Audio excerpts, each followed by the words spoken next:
Black writers, directors, producers, content creators in the film industry in terms of getting folks to understand that it's good business to, make movies helmed by and starring us. I need everybody to repeat after me. I am a revolutionary. I am a revolutionary. You went to film school, you made some really buzzy shorts, you directed an independent film that took you all the way to Sundance, did some television work, and then with Judas, you make your first major studio debut. How would you characterize your journey so far in this industry? I think the arc that I set forth was get into film school, make a thesis feature film, take it to Sundance, sell it at Sundance, career takes off into the stratosphere. That was the expectation that I created for myself, and it didn't quite work out that way. Your directorial debut, Newlyweds, could not be further, I think, tonally from Judas and the Black Messiah. It's a stoner comedy, or at least a stoner love triangle between a man, woman, and weed. How would you say that experience, making your first feature film, ultimately prepared you for Judas? By the time I made Newlyweds, I made about 10 shorts up until that point.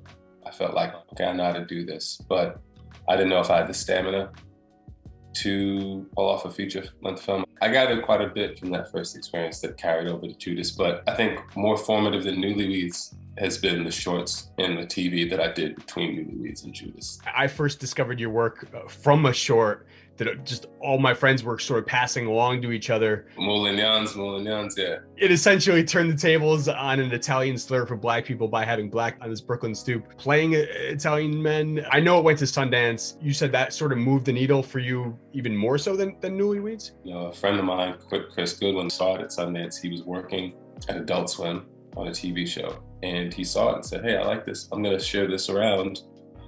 And he shared it with someone who had a Killer Mike pilot presentation that they were looking to have shot.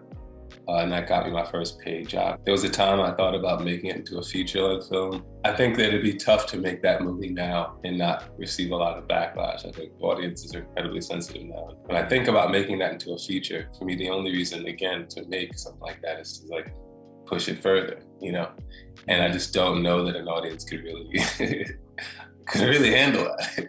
We've hardly reached parity, but when it comes to Black filmmakers and filmmakers of color directing major studio films, the statistics were much worse when you came into the business. I mean, it was hardly even a conversation then too. Did it ever feel like the odds were stacked against you in that regard? Is that something that you had to confront early on? Yeah, I mean, that's why I didn't even think about doing another movie after Newlyweds and pivoted to TV immediately.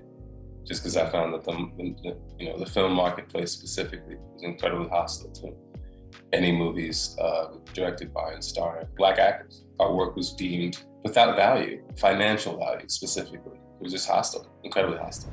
Imagine the Panthers, the Stones, the Crowns, and the Cypress fighting under one revolutionary army. Them pigs ain't ready for that. Judas and the Black Messiah. It was a pretty long slog for you from what I've read. When did you first come on board that? I came on board in 2016. The Lucas brothers brought the idea to me and I was in immediately.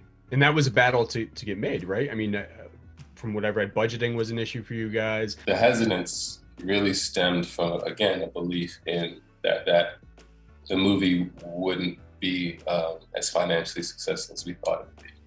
So studios didn't pass because they were like, this work is too radical, or we don't think the script is good. They passed because they were like, for the money that you're saying you need to make this movie, we don't think we can get that money back with a theatrical release. They were like, if you make the movie for half the budget, then we're in. But that was impossible. Those are not the same conversations that, for example, Aaron Sorkin was having when he was making the Trial of Chicago 7. I do recognize that there's a long uphill battle that we're still engaged in as Black writers, directors, producers, content creators in the film industry in terms of getting folks to understand that it's good business, make movies helmed by and starring us. It's a very tough movie to watch at times, especially as we sort of have to reconcile with just how the government targeted Hampton. I mean, what were the toughest moments on set for you guys?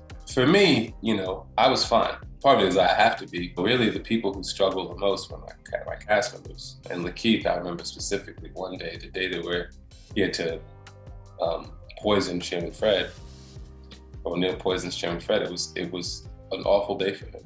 That's probably the hardest day of the shoot, the 50th anniversary of the assassination. You know, it was a heavy day for all of us. Daniel was starting to realize that his time here was coming to an end. So there was a lot of grief and mourning on the part of him and Dominique, knowing that their love was coming to an end. And then for Lakeith, having to poison not just Chairman Fred, but his friend and Daniel, having to go through that and experience that. And he tapped into some personal trauma I only found out about after the fact. He was thrown up all day, you know, he was crying all day. I mean, it was really, really terrible for him. And it made for a great scene. Well, the New York Times posed this question in their coverage: is Judas and the Black Messiah the most radical film ever produced by Hollywood? That definitely was a shock, even though they were writing an article about anything about the movie, and then to read that headline was nuts. I mean, that was the goal, that was the intention, certainly. When I say, like, I'm excited about things to see if I can pull them off, it was like, can we do this? Like, can we make a movie about it? That was interesting to me. That was a challenge to me. With its Best Picture nomination, Judas became the first Best Picture nominee with all Black producers. It only took 93 previous installments of the Oscars. What does that kind of milestone mean to you, breaking that kind of ground? Bittersweet. Like, it's nice to be recognized, you know, for the work, and it's really exciting that this movie's going to get to a greater audience. A friend of mine said to me the other day, he was like, you have to really think about the people coming behind you who are, you know, who look at that moment and are inspired by that and are reminded that, you know, they have a shot at making movies, you know, and not being white, making movies that they want to make.